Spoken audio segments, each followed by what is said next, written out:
오늘 말씀은 사사기 18장 8절에서 20절 말씀입니다.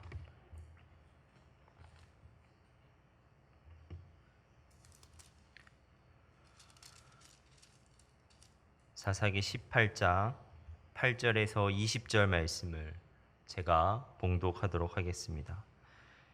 그들이 소라와 에스다올에 돌아가서 그들의 형제들에게 이르매 형제들이 그들에게 묻되 너희가 보기에 어떠하더냐 하니 이르되 일어나 그들을 치러 올라가자. 우리가 그 땅을 본즉 매우 좋더라. 너희는 가만히 있느냐? 나아가서 그 땅 얻기를 게을리하지 말라. 너희가 가면 평화로운 백성을 만날 것이요 그 땅은 넓고 그곳에는 세상에 있는 것이 하나도 부족함이 없느니라. 하나님이 그 땅을 너희 손에 넘겨 주셨느니라 하는지라. 단지파의 가족 중 600명이 무기를 지니고 소라와 에스다올에서 출발하여 올라가서 유다에 있는 기럇 여아림에 진치니 그러므로 그곳 이름이 오늘까지 마안에 다니며 그곳은 기럇 여아림 뒤에 있더라. 우리가 거기서 떠나 에브라임 산지 미가의 집에 이르니라. 전에 라이스 땅을 정탐하러 갔던 5사람이 그 형제들에게 말하여 이르되 이 집에 에봇과 드라빔과 새긴 신상과 부어 만든 신상이 있는 줄을 너희가 아느냐? 그런즉 이제 너희는 마땅히 행할 것을 생각하라 하고 5사람이 그쪽으로 향하여 그 청년 레위 사람의 집 곧 미가의 집에 이르러 그에게 문안하고 단 자손 600명은 무기를 지니고 문 입구에 서니라. 그 땅을 정탐하러 갔던 5사람이 그리로 들어가서 새긴 신상과 에봇과 드라빔과 부어 만든 신상을 가져갈 때 그 제사장은 무기를 지닌 600명과 함께 문 입구에 섰더니 그 5사람이 미가의 집에 들어가서 그 새긴 신상과 에봇과 드라빔과 부어 만든 신상을 가지고 나오매 그 제사장이 그들에게 묻되 너희가 무엇을 하느냐 하니 그들이 그에게 이르되 잠잠하라. 내 손을 입에 대라. 우리와 함께 가서 우리 아버지와 제사장이 되라. 내가 한 사람의 집에 제사장이 되는 것과 이스라엘의 한 지파 한 족속의 제사장이 되는 것 중에서 어느 것이 낫겠느냐 하는지라. 그 제사장이 마음에 기뻐하여 에봇과 드라빔과 새긴 우상을 받아 가지고 그 백성 가운데로 들어가니라. 아멘.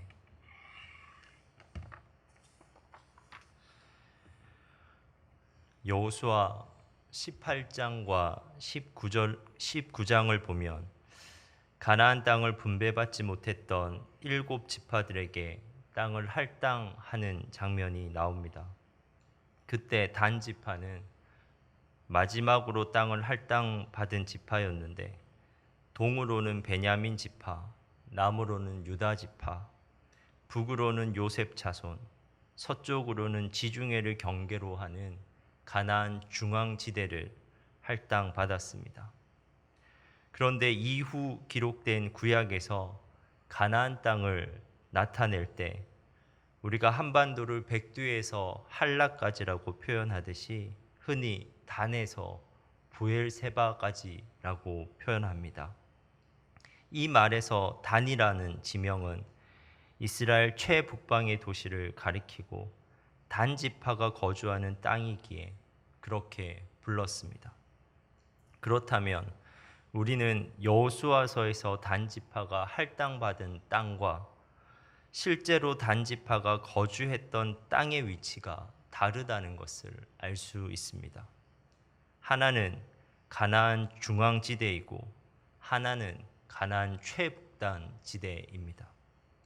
어떻게 이렇게 차이가 발생하게 된 것입니까? 단지파의 할당받은 땅과 실제로 거주한 땅 사이에 차이가 발생한 것은 단지파의 이주와 관련이 있습니다. 그리고 그 이주 과정을 자세히 기록하고 있는 것이 바로 사사기 18장입니다. 앞선 본문에서도 살펴보았지만 단지파는 하나님으로부터 가나안 중앙지대를 할당받았지만 그 땅에 머무르지 않고 다른 땅을 찾아 나섭니다. 그들은 두 가지 이유로 그렇게 하였습니다.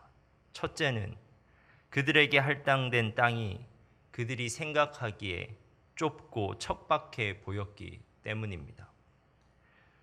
그들은 그 땅이 단지파 전체가 살기에는 충분히 풍요롭지 않다고 판단하였습니다. 둘째는 더 궁극적인 이유인데 그 땅에는 아모리 족속이라고 하는 강력한 거주민이 있었기 때문입니다. 실제로 여호수아서는 그들이 아모리 족속으로부터 그 땅을 취하는 것에 어려움을 겪었다고 표현하고 있습니다. 그래서 단지파는 정탐꾼 5명을 보내어 더 좋은 땅이 있는지 살펴보도록 한 것입니다. 그런데 정탐꾼들이 정탐 중에 라이스라는 땅을 발견했는데 그 땅은 그들이 보기에 너무나 좋은 땅이었습니다. 오늘 본문 10절에서 정탐꾼들은 돌아와서 그 땅에 대해 이렇게 보고합니다. 너희가 가면 평화로운 백성을 만날 것이요 그 땅은 넓고 그곳에는 세상에 있는 것이 하나도 부족함이 없느니라. 그들이 발견한 땅은 실로 넓고 비옥한 땅이었습니다. 그리고 평화로운 백성, 즉 무장하지 않은 거주민들이 살고 있었기 때문에 손쉽게 빼앗을 수 있는 땅이었습니다. 단지파가 원하는 조건에 딱 맞는 땅이었습니다. 그래서 그들은 마치 그 땅을 하나님이 허락하신 것으로 여깁니다. 정탐꾼들은 그들의 땅에 대한 보고 이후에 이렇게 덧붙입니다. 하나님이 그 땅을 너희 손에 넘겨 주셨느니라. 그런데 여러분, 정말 그렇습니까? 5 정탐꾼들이 발견한 땅이 정말 하나님이 허락하신 땅이었습니까? 그렇지 않습니다. 그 땅은 그들의 욕망에는 부합된 땅이었지만 하나님의 뜻에 부합한 땅은 아니었습니다. 단지파를 향한 하나님의 뜻은 다른 지파와 동일한 방식으로 할당된 땅, 가나안 중앙지대를 차지하는 것이었습니다. 그 땅을 하나님과 함께 정복하는 것이 하나님의 뜻이었습니다. 가나안 정복 전쟁에서 중요한 것은 각 지파에게 할당된 땅이 어떠한가가 아니었습니다. 그 땅이 얼마나 넓고 비옥한가, 그 땅에 얼마나 강력한 적들이 거주하고 있는가가 아니었습니다. 중요한 것은 그 땅을 할당하신 하나님이 누구신가라는 사실이었습니다. 그것을 정복 과정을 통해 아는 것이 너무나 중요하였습니다. 왜냐하면 그들의 풍요와 안전을 보장해 주는 것은 땅의 조건이 아니라 그들과 함께 하시는 하나님이시기 때문이었습니다. 여러분, 실제로 하나님은 어떠한 분이셨습니까? 가장 척박한 광야의 땅에서도 이스라엘 백성을 풍요롭게 먹이신 분이 아니셨습니까? 가장 강력하게 보였던 여리고성을 이스라엘 백성 앞에서 무너뜨린 분이 아니셨습니까? 그러므로 단지파는 그들에게 할당된 땅 앞에서 그 땅의 조건이 아니라 하나님의 성품을 바라보아야만 했습니다. 그들은 그 땅 앞에서 하나님의 뜻을 구하며 하나님과 동행하고자 노력했어야만 했습니다. 하지만 그들은 그러지 못하였습니다. 그들은 하나님을 바라보지 않고 오직 땅만 바라보았습니다. 그리고 그들은 하나님과 상관없이 그들이 보기에 좋은 땅을 얻고자 하였습니다. 그러나 그 땅의 조건이 결코 풍요와 안전을 보장하지 못한다는 것은 이후의 단의 역사를 보면 너무나 잘 알 수 있습니다. 가나안 최북단에 위치한 단은 풍요로운 땅이었기 때문에 그 풍요로 말미암아 이민족으로부터 가장 빈번한 침입과 약탈에 시달리는 곳이 됩니다. 그리고 주변에 강력한 거주민이 없었던 그 땅은 역사상 유례가 없이 강력해진 북방 세력 아수르의 가장 근접한 땅이 되어버렸고 그들의 공격으로 가장 먼저 멸망당하고 마는 땅이 되어버립니다. 사랑하는 성도 여러분, 성경에 나온 가나안 땅은 단순히 땅이 아닙니다. 가나안은 땅의 외적인 조건으로 완성되지 않습니다. 가나안은 그 안에 함께 하시는 하나님으로 말미암아 완성됩니다. 우리는 이 사실을 꼭 기억해야만 합니다. 오늘 하루 우리에게 중요한 것은 우리에게 주어진 땅의 조건이 어떠한가가 아닙니다.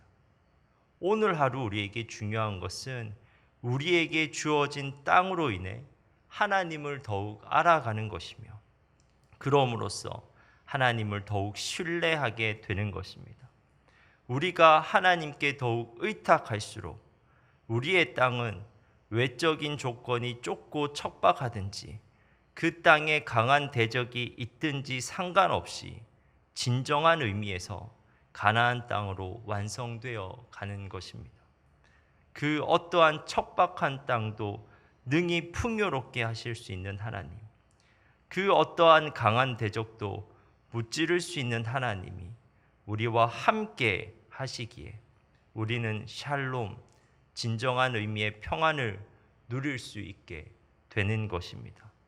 오늘 하루 우리와 함께 하시는 하나님을 더욱 바라보실 수 있는 여러분 되시길 간절히 바랍니다. 기도하겠습니다. 하나님, 이 새벽에 저희에게 말씀하여 주시니 감사합니다. 우리가 단지파처럼 땅의 조건만을 보지 않게 하시고 그 땅에 함께 계시는 하나님을 바라보게 하옵소서.